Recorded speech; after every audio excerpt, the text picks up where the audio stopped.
हिंदू पंचांग के अनुसार कार्तिक मास के शुक्ल पक्ष की एकादशी को देवउठनी ग्यारस, प्रबोधिनी एकादशी, देवोत्थान एकादशी या देव उठनी एकादशी कहा जाता है। यह दिन भगवान श्रीहरि विष्णु के 4 महीने के निद्रा काल चातुर्मास की समाप्ति का प्रतीक होता है। आषाढ़ शुक्ल एकादशी, जिसे देवशयनी एकादशी कहा जाता है, से लेकर कार्तिक शुक्ल एकादशी तक भगवान विष्णु योग निद्रा में रहते हैं।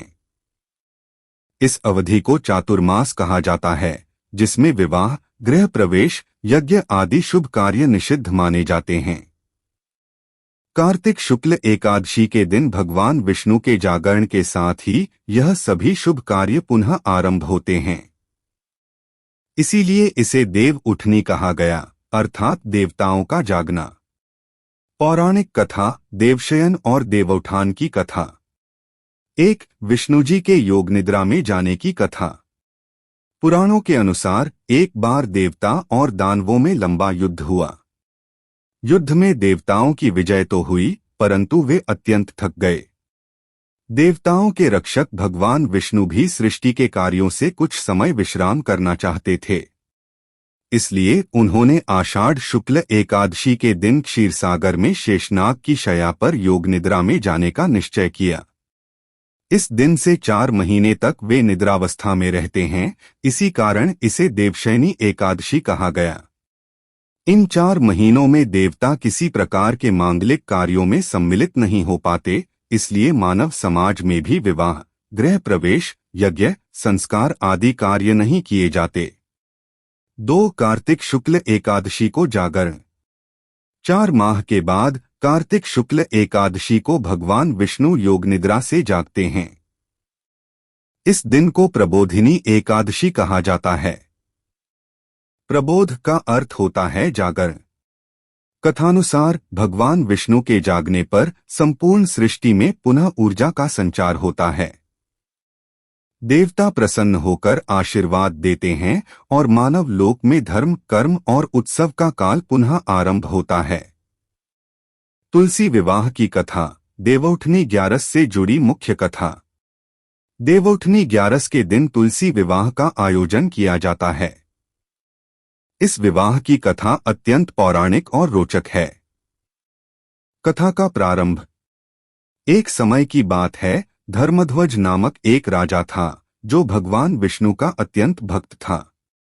उसके घर में तुलसी नाम की एक कन्या ने जन्म लिया। यह कोई साधारण कन्या नहीं थी, बल्कि लक्ष्मी जी का ही अंशावतार थी, जिन्होंने पृथ्वी पर अवतार लिया था। जब तुलसी बड़ी हुई तो वे भगवान विष्णु की अनन्य भक्त बन गईं। किंतु उनके विवाह के समय उनका विवाह शंखचूड़ नामक असुर से हो गया।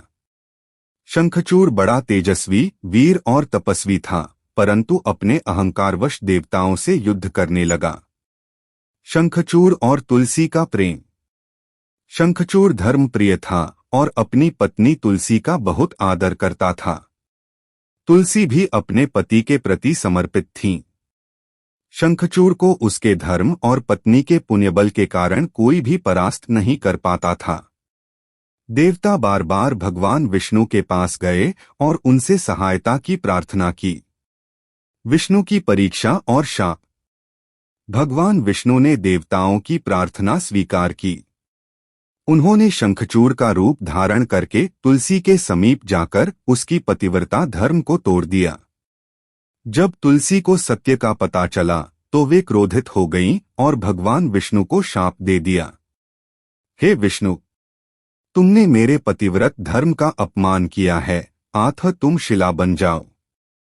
भगवान विष्णु ने शाप को स्वीकार किया और बोले, हे तुलसी, तुम्हारा यह शाप व्यर्थ नहीं जाएगा, परंतु तुम भी इस पृथ्वी पर पवित्र तुलसी पौधे के रूप में प्रतिष्ठित होगी और तुम्हारे बिना मेरा पूजन अधूरा रहेगा। तुम्हारे पवित्र शरीर से उत्पन्न गंध और पत्ते मेरे प्रिय होंगे। इस प्रकार तुलसी पौधा पवित्र और पूजनीय बन गया। भगवान विष्णु शालिग्राम शिला के रूप में अवतरित हुए और तुलसी जी उनके साथ सदैव पूजित हुई। तुलसी विवाह की परंपरा। इसी कारण कार्तिक शुक्ल एकादशी के दिन तुलसी और शालिग्राम भगवान विष्णु का विवाह उत्सव मनाया जाता है। इस दिन स्त्रियां विशेष रूप से व्रत रखती हैं और तुलसी के पौधे को दुल्हन की तरह सजाया जाता है। यह विवाह प्रतीक है प्रकृति और पुरुष के मिलन का, धर्म और प्रेम के संगम का। देवउठनी ग्यारस का धार्मिक महत्व। एक, देवताओं के जागरण का प्रतीक। इस दिन ब्रह्मांड की दिव्य शक्तियां पुनः सक्रिय होती हैं। 2, संसार के शुभ कार्यों की पुनः शुरुआत। विवाह, गृह प्रवेश, यज्ञ, उपनयन आदि संस्कार इसी दिन से आरंभ होते हैं। 3, तुलसी विवाह। यह दिन तुलसी और विष्णु शालिग्राम के पवित्र मिलन का उत्सव है। 4, मोक्ष प्राप्ति का अवसर। प्रबोधिनी एकादशी का व्रत करने से मनुष्य को चातुर्मास के समस्त व्रतों का फल प्राप्त होता है।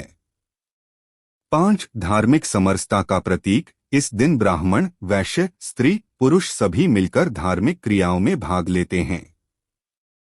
देवउठनी ग्यारस की पूजा विधि। 1, प्रातः स्नान एवं संकल्प।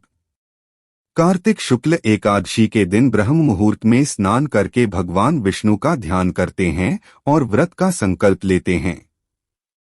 2, व्रत और उपवास। श्रद्धालु दिन भर उपवास करते हैं, केवल फलाहार या जल ग्रहण करते हैं। रात को जागरण कर भजन कीर्तन करते हैं। 3, विष्णु और तुलसी पूजन। तुलसी के पौधे को गंगाजल से स्नान कराकर उस पर लाल वस्त्र चढ़ाते हैं, मंडप बनाते हैं और दीपक जलाते हैं। फिर शालिग्राम या विष्णु प्रतिमा को तुलसी के साथ विवाह के रूप में पूजते हैं। 4, देव उठाने की विधि। इस दिन भगवान विष्णु को जगाया जाता है। भक्त भूमि पर हल चलाने का प्रतीकात्मक कार्य करते हैं। कुछ स्थानों पर मिट्टी के हल से खेत में पहली जोत भी की जाती है। 5, उठो देव का मंत्र। भक्त इस समय कहते हैं, उठो देव, जागो देव, कार्तिक मास बितायो देव। तुलसी विवाह रचायो देव, 4 माह सोए देव। लोक परंपराएं और क्षेत्रीय विविधताएं। भारत के विभिन्न प्रांतों में देवउठनी ग्यारस अलग अलग रूपों में मनाई जाती है।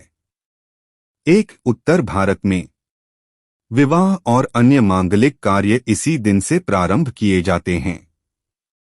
गांवों में खेत जोते जाते हैं और किसान इसे कृषि कार्य की शुरुआत का शुभ दिन मानते हैं।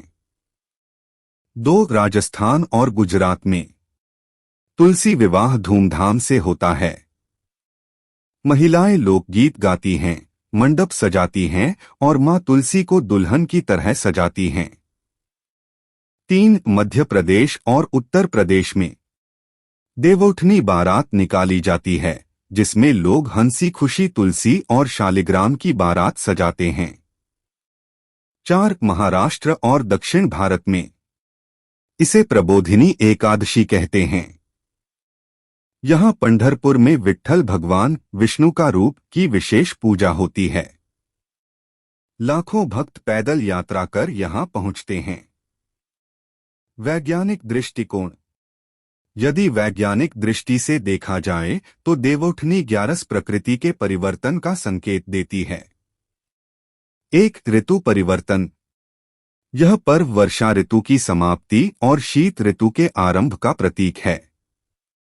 इस समय वातावरण शुद्ध और स्वास्थ्यप्रद होता है, इसलिए विवाह जैसे उत्सव शुरू करने के लिए यह उपयुक्त समय है। 2, कृषि दृष्टि से इस दिन के बाद खेतों में नई फसल की बुआई और तैयारी शुरू की जाती है। 3, आयुर्वेदिक दृष्टि। चातुर्मास में पाचन शक्ति कमजोर होती है। कार्तिक मास में पाचन सुधरता है, इसलिए इस दिन से सामान्य आहार और कार्य आरंभ करना उचित माना गया। देवउठनी ग्यारस से जुड़े अन्य प्रतीक और भावार्थ। 4 महीने की निद्रा। यह केवल भगवान की नहीं बल्कि मानव के आत्मचिंतन का भी प्रतीक है। चातुर्मास आत्मसंयम और साधना का काल है। जागरण, इसका अर्थ है अज्ञान से ज्ञान की ओर जागना। तुलसी विवाह यह भक्त और भगवान के अटूट प्रेम का प्रतीक है। हल चलाने की परंपरा यह जीवन के कर्ममार्ग की ओर प्रेरणा देती है कि अब आलस्य छोड़कर कर्म में प्रवृत्त हो जाओ। देवउठनी ग्यारस के सामाजिक और सांस्कृतिक पहलू। 1. सामाजिक एकता। इस दिन सभी वर्गों के लोग एकत्र होकर सामूहिक पूजा, कीर्तन और भंडारा करते हैं। 2. पर्यावरण संरक्षण।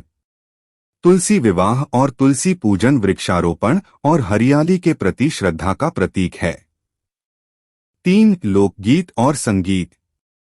ग्रामीण अंचलों में इस दिन लोकगीत गाए जाते हैं, जैसे उठो देव जागो देव, तुलसी विवाह रचायो देव।